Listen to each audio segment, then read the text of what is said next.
In the heart of a small railway town named Dharampur, there stood a humble tea stall. Its roof was made of tin sheets, its counter just a wooden plank, but it had something no other place did. Ramu was not a typical tea seller. His tea was famous. Why? Because he made it with joy. He woke up every morning before the birds, whistling, sweeping the floor, boiling water, roasting spices, and singing old Bollywood songs. People would smile just hearing him hum while stirring his pot. But life hadn't always been so cheerful. Years ago, Ramu had come to Dharampur with nothing, just a cloth bag, a tired smile, and a recipe his grandmother taught him.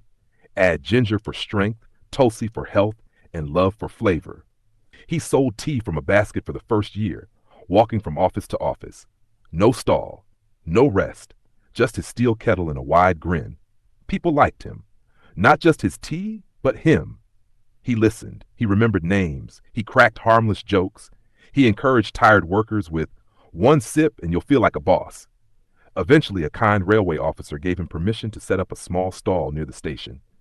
Ramu painted it bright yellow and wrote in crooked letters, Ramu's Chai, Ekbyali Kushinis, and happiness truly brewed there. Passengers delayed trains just to get his chai. Workers came for their daily dose of laughter. Even officers from the railway control room stopped by for a chat. But Ramu didn't stop there. He started saving money, coin by coin. No luxuries. Just hard work, one cup at a time.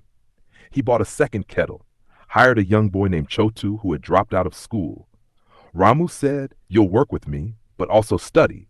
Deal? Chotu agreed, who paid his school fees too. Soon, the stall expanded. He added samosas, toast, and bun maska, painted new signboards, installed a small fan, and most importantly, he kept smiling. One day, a young YouTuber traveling through the town made a video about India's most joyful chaiwala. The video went viral. Millions watched Ramu pour chai with flair, hum songs, and hand out free tea to tired mothers and crying kids.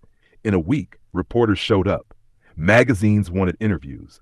TV channels called him the Chaiwala with a golden heart. When asked how he became so successful, Ramu simply said, I just kept doing what I love with love. With the money he earned, he didn't buy a car or move to a big city.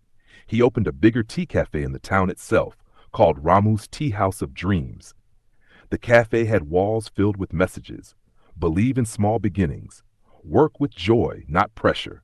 Serve smiles, not just snacks. He trained young boys and girls to work there, especially dropouts and kids from tough homes. He taught them how to make perfect chai, talk to customers kindly, and always leave people happier than they came. He even sponsored Chotu's college fees, and on Sundays he still stood behind the counter himself, pouring tea with that same smile, still humming old songs. Today, Ramu is known across the state, not just for his tea, but for his kindness, hard work, and happiness. A man who started with nothing but a kettle and a song and built an empire of joy, one cup at a time.